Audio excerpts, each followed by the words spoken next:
Bonjour à tous. Alors on continue aujourd'hui avec le 4e chapitre, la morphologie des organes végétaux, et on va faire la fleur. Alors je vous demande de suivre sur votre livre à partir de la page 49 pour mieux comprendre. Si vous avez des questions, vous les laissez sur les commentaires. Je tâcherai de vous répondre. Alors, les angiospermes, c'est un groupe de plantes à fleurs. Il regroupe toutes les plantes à fleurs. Ces fleurs-là contiennent ce qu'on appelle un ovule ou plusieurs ovules dans un ovaire. Alors la reproduction sexuée s'effectue dans les fleurs. Donc la fleur, elle a le rôle de la reproduction pour donner comme résultat un fruit. Alors, la fleur, type des angiospermes, peut être considérée comme une tige hautement modifiée à croissance déterminée. Ça veut dire quoi une croissance déterminée? Si vous vous rappelez quand on a fait les méristèmes primaires et les méristèmes secondaires, quand on a parlé du méristème caulinaire, qui est un méristème primaire, on a dit que c'était un méristème qui se divisait tout le temps. Donc il assurait la croissance indéfinie de la tige. Par contre, si ce méristème caulinaire se transforme en méristème floral, le système qui était indéfini devient défini. Pourquoi? Parce que la tige, quand elle se transforme en fleur, c'est-à-dire le méristème caulinaire, au lieu de donner une nouvelle tige, une nouvelle feuille ou un nouveau bourgeon, il va donner une nouvelle fleur. Là, le travail du méristème, il s'arrête. Parce qu'après la fleur, il ne va pas y avoir une autre fleur, mais plutôt il va y avoir un fruit. Il va y avoir un fruit comment? Après la reproduction. Donc le rôle de la fleur, c'est la reproduction. C'est pour ça qu'on dit que la fleur est un système déterminé. Donc la fleur, elle est constituée d'un ensemble de pièces florales fixées sur l'extrémité élargie ou réceptacle floral, d'un axe nommé pédoncule qui est inséré sur une tige où on retrouve toujours une feuille modifiée appelée bractée. Alors, c'est quoi cette histoire de bractée? Les bractées, on les trouve au point d'insertion de la fleur sur la tige. Comme on trouve toujours un bourgeon axillaire dans le point d'insertion d'une feuille, on trouve toujours les bractées. C'est comme une petite feuille insérée dans le lieu d'insertion de la fleur. Donc la tige qui porte la fleur, on l'appelle le pédoncule, comme vous voyez sur la figure que vous avez sur la présentation, et sur le cours, vous l'avez, c'est la figure 29. Donc la tige qui porte la feuille, on l'appelle le pédoncule. Au bout du pédoncule, en haut, nous avons un gonflement ou un endroit gonflé, on l'appelle le réceptacle. Ce réceptacle contient généralement un ovaire, et cet ovaire à l'intérieur contient ou bien un ovule, ou bien plusieurs ovules. Ça dépend des espèces. Donc, la fleur type d'angiosperme est constituée d'un pédoncule, d'un réceptacle, comme vous voyez, et de 4 verticilles. Un verticille, c'est quoi? C'est un groupe de pièces florales rangées en cercle. Rangées en cercle. Donc, qui sont de l'extérieur vers l'intérieur, le calice, la corolle, l'androcée et le gynécée. Bien sûr, au départ, vous avez l'impression qu'il y a beaucoup de mots à retenir, mais on va expliquer chaque mot et vous allez bien comprendre. Alors, donc, comme vous voyez sur la photo, vous avez la fleur, la fleur, elle possède des pétales, c'est la partie colorée de la fleur, comme vous voyez. L'ensemble des pétales est appelé corolle. Les petites feuilles qui sont sur les côtés, c'est les sépales et l'ensemble des sépales est appelé calice. Après, en haut, nous avons les étamines et les carpelles. Tout ça, ce sont les 4 verticilles qui composent la feuille qu'on verra en détail. Alors, certaines plantes ou fleurs sont isolées. Donc, chaque pédoncule porte une seule fleur. Et des fois, on les trouve réunis en petits bouquets. On appelle ça une inflorescence. Donc, nous avons plusieurs petits pédoncules. Et dans ce cas-là, il est appelé pédicelle. Si la fleur n'a pas de pédoncule, on dit que c'est une fleur sessile. Comme vous voyez ici, c'est la deuxième fleur. C'est une fleur qui a des pétales blancs. Alors, les sépales, vous les voyez. En bas, c'est le réceptacle. Il contient l'ovaire. Et nous nous avons le pistil et nous avons les étamines. Alors, on commence par les pièces stériles des angiospermes ou le périanthe. Alors, toujours vous suivez sur le livre, page 50. Alors, le périanthe, c'est l'ensemble des pièces stériles ou enveloppes florales. Pourquoi on les appelle pièces stériles? Parce qu'ils n'ont pas un rôle direct dans la reproduction sexuée. C'est pour ça qu'on dit que c'est des pièces stériles. Ils sont là plutôt pour protéger les organes reproducteurs qui sont à l'intérieur. Donc, dans cette fleur, les pétales sont orange.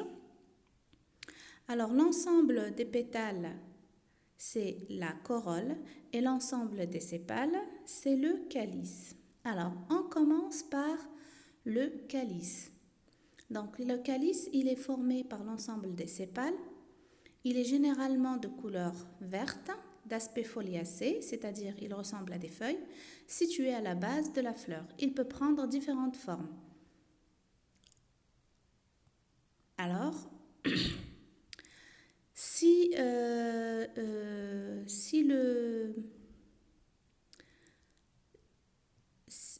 les sépales ils sont soudés, on dit que le calice est gamosépale. Si les sépales sont libres, on dit que c'est un calice dialysépale. Alors, s'il persiste le calice, on dit qu'il est caduc. On dit qu'il est persistant. S'il tombe, on dit qu'il est caduc. Je vous donne un exemple. Alors, la tomate, par exemple. Quand vous prenez la tomate, généralement, quand on achète la tomate, on trouve qu'il y a des petites feuilles. Les petites feuilles qui sont sur la tomate, ce sont le calice. Il est persistant parce qu'il persiste, il reste jusqu'à la maturation du fruit. Et il y a des calices qui tombent juste après l'épanouissement de la fleur.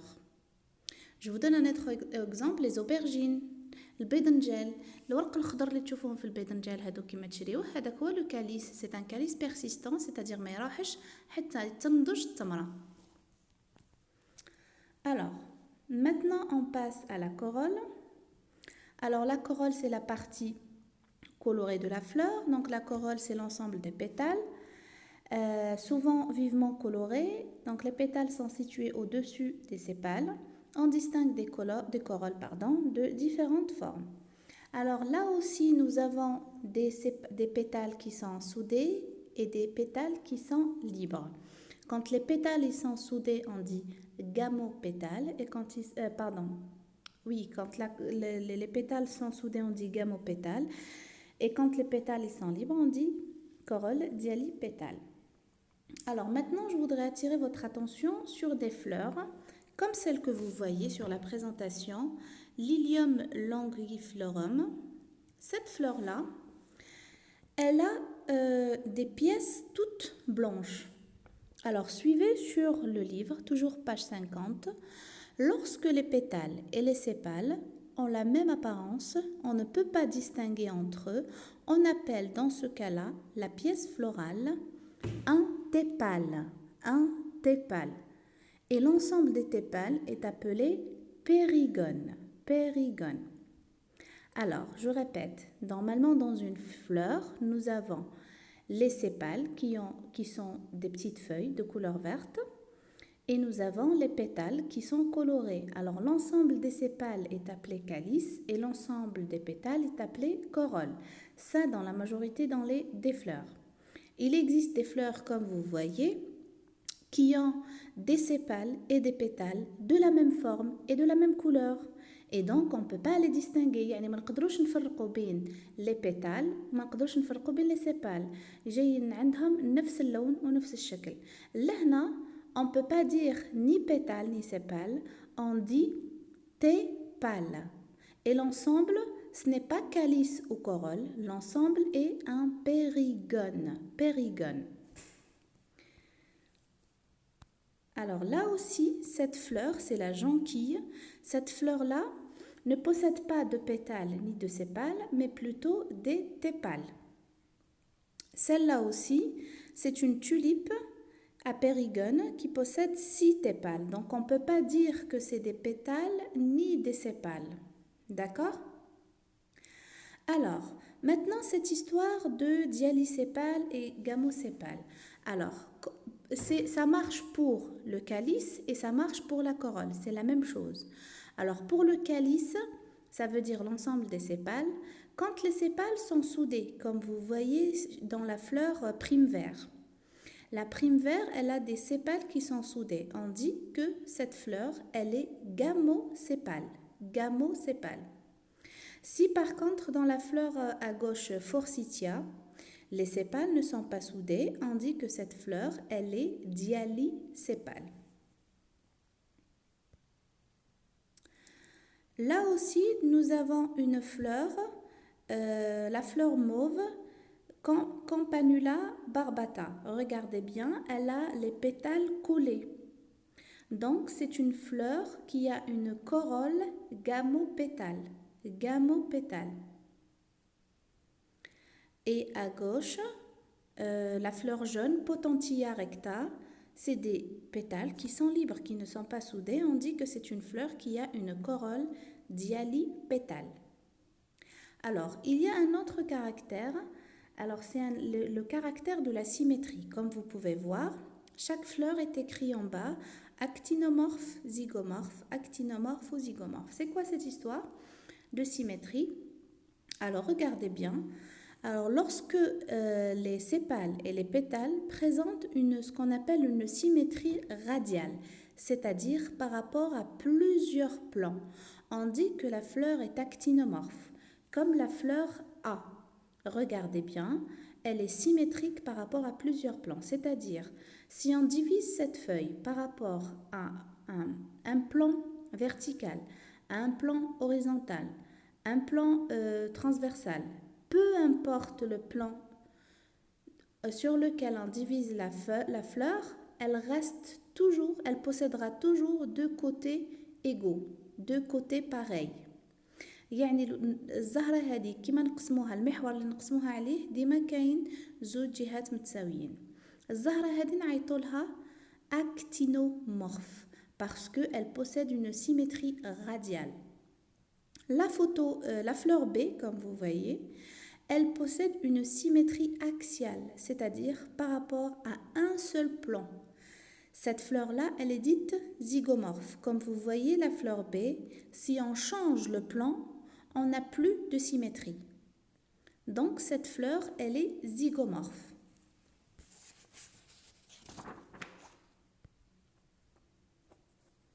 C'est une fleur zygomorphe, ce que vous voyez, jaune, et celle-là, elle est actinomorphe. Alors la fleur blanche, elle est actinomorphe, l'autre, elle est zygomorphe.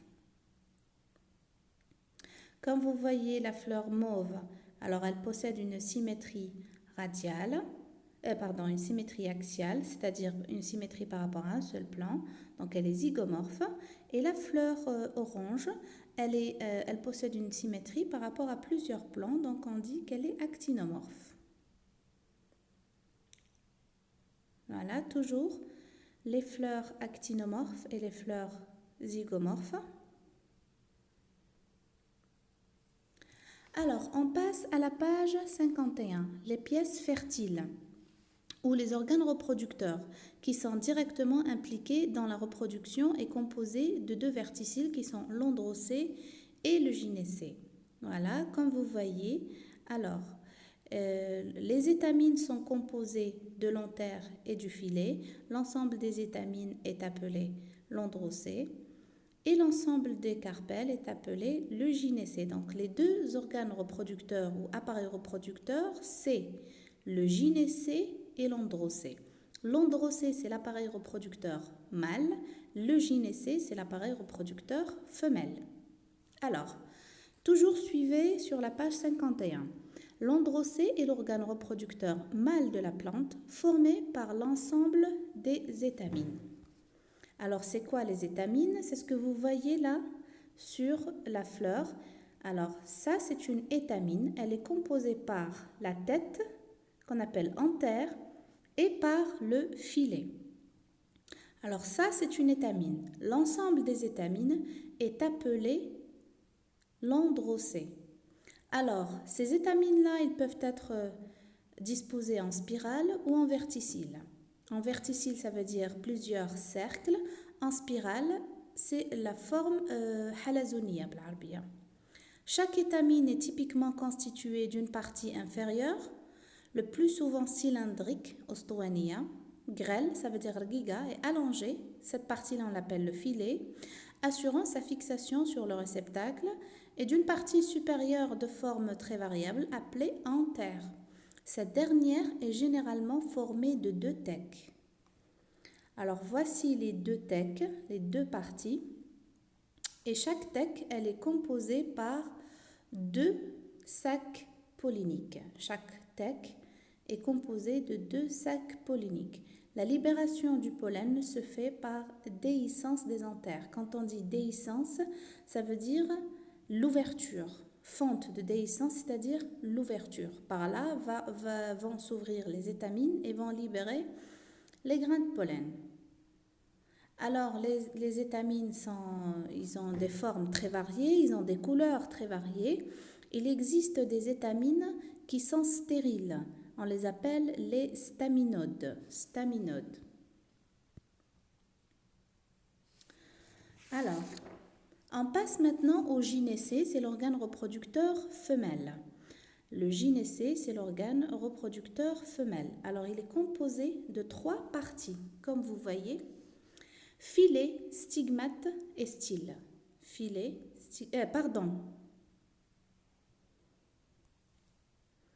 Alors, le gynécée est composé de 3 parties, l'ovaire, le style et le stigmate.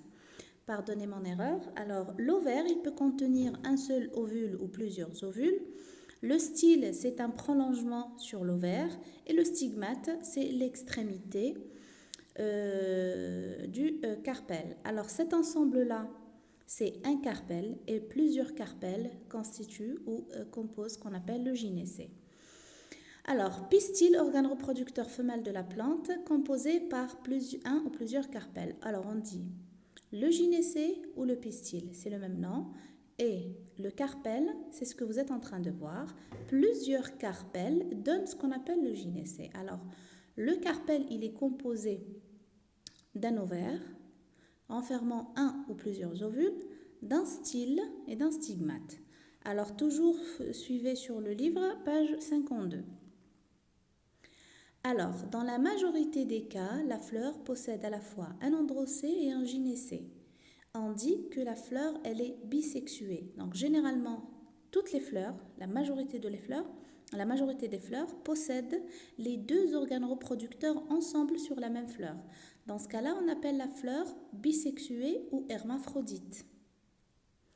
Il existe des espèces qui sont unisexuées, c'est-à-dire qui portent un seul organe reproducteur dans la fleur. Donc cette fleur-là, elle peut être mâle ou elle peut être femelle. Alors si cette fleur possède seulement un gynécée, on dit que la fleur, elle est pistillée. Si cette fleur-là possède seulement l'androcée, on dit que cette fleur est staminée. On peut rencontrer aussi des fleurs qui sont stériles, qui ne possèdent ni étamine ni carpelle. Alors, si les fleurs mâles et les fleurs femelles sont produites sur un même individu, on dit que la plante, elle est monoïque. Comme dans le cas du maïs et du noisetier. Si les 2 fleurs sont produites sur des individus séparés, la plante, elle est dite dioïque. Je vous explique. Alors, une plante monoïque, c'est une plante qui porte ou bien la fleur mâle ou bien la fleur femelle. Donc, elle ne porte pas les 2 fleurs en même temps, ensemble. C'est pour ça qu'on dit que c'est une espèce monoïque. Maintenant, si les fleurs mâles et les fleurs femelles se trouvent sur la même plante, là on dit que la plante, elle est monoïque. Donc je répète, espèce monoïque, comme vous voyez, espèce monoïque. Fleurs mâles et fleurs femelles sur le même pied, comme vous voyez sur la présentation. Espèce monoïque, ça veut dire fleurs mâles et fleurs femelles sur la même plante. En bas, comme vous voyez, espèce dioïque, ça veut dire que la fleur femelle et la fleur mâle, elle est séparée, ils ne sont pas sur la même plante. Alors cette photo n'apparaît pas du tout. Alors c'est la photo, c'est la figure 33 sur la page 52. Alors là, c'est les gynécées, la forme des gynécées. Ils sont composés de carpelles soudées partiellement ou totalement. Comme vous pouvez voir sur votre livre, alors le gynécée, il peut être collé juste par l'ovaire. Il peut être collé juste par l'ovaire et une partie du style. Et la partie du stigmate et une partie du style, elle reste libre. Alors, il peut être collé par l'ovaire et par les styles. Et les stigmates, ils restent libres. Et il peut être collé de l'ovaire jusqu'au style et jusqu'au stigmate. Ça, je dis bien, c'est un gynécée qui est composé de plusieurs carpelles. Ce n'est pas un seul carpelle. Donc, vous remarquez, vous observez bien la figure 33. C'est un gynécée qui est composé de 3 carpelles. Ces 3 carpelles, elles sont soudées. Elles peuvent être soudées totalement ou partiellement. Partiellement, ça veut dire juste les ovaires qui sont collés et les styles, les stigmates sont libres. Ou bien l'ovaire et une partie du style. Ou bien l'ovaire et tout le style, mais les stigmates restent libres. Ou alors tous les carpelles du début jusqu'à la fin sont collés. Ça, c'est un exemple d'une plante dioïque. Alors, ça, ce que vous regardez, c'est une coupe transversale dans un ovaire. Coupe transversale dans un ovaire. Alors, ce que vous voyez à l'intérieur, c'est les ovules. Alors, cette plante-là, elle possède 3 carpelles et dans chaque carpelle, il y a 2 ovules.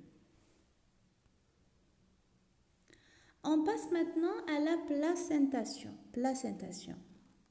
Alors, la placentation, ça veut dire quoi? Alors, il faut savoir que l'ovaire, vous pouvez aller à la page 53. Alors, l'ovaire renferme un ou le plus souvent plusieurs ovules qui se différencient sur les bords ou les faces internes des carpelles, au dépend d'un tissu particulier qu'on appelle le placenta. Alors, le placenta, c'est quoi? Le placenta, c'est le tissu interne de l'ovaire. On l'appelle le placenta. Les ovules, généralement, ils sont collés sur ce tissu-là. Alors, nous avons plusieurs types de placentation. Alors, la placentation, c'est quoi? C'est la disposition ou le mode d'insertion des ovules sur la paroi de l'ovaire. Donc, la placentation, c'est quoi? C'est le mode d'insertion des ovules sur la paroi de l'ovaire. Donc, l'ovaire هذا عنده نسيج داخلي نسميوه le placenta. Donc, les ovules هادو كيفاش يلصقوا في داخل هذا الجدار، الطريقة اللي يلصقوا بها ولا اللي يتوضعوا بها les ovules هادو نسميوها la placentation. Donc, عندنا 3 types de placentation. On va les voir. Alors, premièrement, la placentation pariétale. La placentation pariétale, c'est que quand le gynécée, il est formé d'un seul carpelle avec un ovaire uniloculaire. Donc, le gynécée, il est formé par un seul carpelle. Quand on dit un seul carpelle, ça veut dire un seul ovaire. Et dans cet ovaire-là, il y a une seule loge. Une seule loge, ça veut dire un seul vide. Donc, les ovules sont insérés sur la paroi et nous avons cette forme-là, placentation pariétale. Deuxièmement, la placentation axile. Alors, le gynécée est formé de plusieurs carpelles. Donc là, le gynécée, il n'est pas formé par un seul carpelle, mais de plusieurs carpelles et qui sont soudées et qui forment des cloisons entre eux. واش معناتها؟ معناتها les carpelles لاصقين في بعضهم وكاينين حدود بيناتهم كيما راكم تشوفوا فيهم. Donc la photo هذه اللي تشوفوا فيها la placentation axile, le gynécée هذا فيه 3 carpelles. Donc il y a autant de loges que de carpelles. واش معناتها هذه؟ معناتها رايحين نلقاو الفراغات على قد عدد لي كاربيل. يعني كي يكونوا لي كاربيل 3 رايحين نلقاو 3 فراغات. كي يكونوا عندنا لي كاربيل 7 رايحين نلقاو 7 فراغات et ainsi de suite. لوج كاربيلير. دونك شوفوا برك في لي فوتو رايحين تفهموا مليح. Donc les ovules sont insérés sur les zones de suture. Les zones de suture, معناتها la zone اللي يتلاقاو فيها les carpelles كامل. Troisièmement, les placentations centrales. Le gynécée est formé de plusieurs carpelles fermées dont les cloisons se sont résorbées. Donc là aussi, la placentation centrale, nous avons plusieurs carpelles, mais il n'y a plus de cloison entre les carpelles. يعني les carpelles, là le gynécée ما عندوش un seul carpelle, عنده plusieurs carpelles. Les carpelles ils sont soudées, mais il n'y a pas de cloison. يعني الحدود اللي كانت كاينه بين les carpelles راحت. Ça veut dire يولي عندنا فراغ واحد برك في النص. Donc il ne reste qu'une seule colonne centrale sur laquelle sont fixés les ovules. Et on appelle ça une placentation centrale.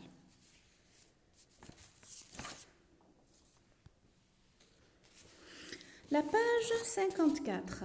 Disposition et nombre des pièces florales. Alors, la disposition de l'ovaire et des pièces florales. Alors là, il faut regarder la figure. Alors, ce que vous voyez, c'est la figure 37 sur la page 54. Alors, tout simplement, nous avons un nom à chaque fois que l'ovaire, il est en bas des pièces florales ou non. Quand je dis des pièces florales, ça veut dire pétales et sépales. Alors, la fleur, on l'appelle hypogyne lorsque le périanthe, c'est-à-dire pétales et sépales, et les étamines sont insérées plus bas que l'ovaire qui est super, ce qui implique un réceptacle cylindrique et conique. Bon, regardez la figure 37A. Regardez bien le réceptacle, il est comment? Et l'ovaire? L'ovaire, il est en haut et les pétales, ils sont en bas. Vous voyez bien? Alors, l'ovaire, il est appelé super et la fleur, on l'appelle hypogyne. La figure B. Alors, l'ovaire, il est partiellement enfoncé dans le réceptacle. On dit que l'ovaire, il est semi-infère et la fleur, elle est pérygyne. La figure C, nous avons le réceptacle, l'ovaire, complètement enfoncé dans le réceptacle. On dit que l'ovaire est infère et la fleur, elle est épigyne.